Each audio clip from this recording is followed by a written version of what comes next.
अस्सलाम वालेकुम वरहमतुल्लाहि वबरकातुहू। ट्रैवल एजेंसियों ने 31 ममालिक के तारकीन वतन के लिए पैकेज देने शुरू कर दिए हैं। खबर की तरफ बढ़ने से पहले अगर आपको हमारी वीडियो अच्छी लगे तो इसको लाइक कर दें और चैनल को सब्सक्राइब कर दें। तफसीलात के मुताबिक ट्रैवल एजेंसियों ने 31 ममालिक से तारकीन वतन के लिए पैकेज देने शुरू कर दिए हैं ताकि एक मुसाफिर 260 से 500 दिनार कीमत के दरमियान कुवैत वापस आ सके। ट्रैवल एजेंसियां पहले ही इस सर्विस का आगाज़ शुरू कर चुकी हैं, जबकि इस सर्विस की कीमत 3 अहम चीज़ों पर मबनी है, जो कि हवाई टिकट, होटल में क़याम जो कि सिंगल या डबल पैकेज पर है, कुवैत का टिकट, जबकि PCR टेस्ट और खाने का ऑप्शन इजाफी हैं।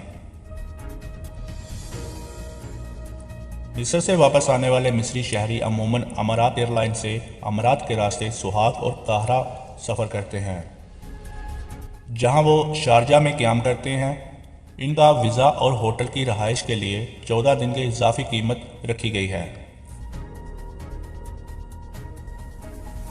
होटल में रहाइश की कीमत सिंगल या डबल पैकेज पर मुहस्सर है, जो कि 325 से 260 कुवैती दिनार तक मुख्तस की गई है।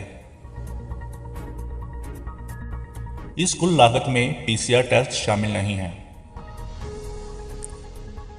4 स्टार होटल में सिंगल क़याम के पैकेज की कीमतों का इंसार एयरलाइंस पर करता है, जिसमें बाशमूल हेल्थ इंश्योरेंस के 500 कुवैती दिनार वसूल किए जाएंगे। इसके साथ साथ वज़ारा इत्तलात ने 23 गैर मुल्कियों को नौकरियों से निकाल दिया है। तफसीलात के मुताबिक वज़ारा इत्तलात ने न्यूज़ और टेलीविज़न के शोबे में काम करने वाले 23 तारकीन वतन की सर्विस को ख़त्म कर दिया है। नुमाइंदे ने तस्दीक की है कि जिस तारकीन वतन को फ़ारिग किया जाएगा, इन्हें अपना हकामा निजी शोबे में मुंतकिल करने की इजाज़त नहीं होगी, बल्कि इनको रायती मुद्दत दी जाएगी।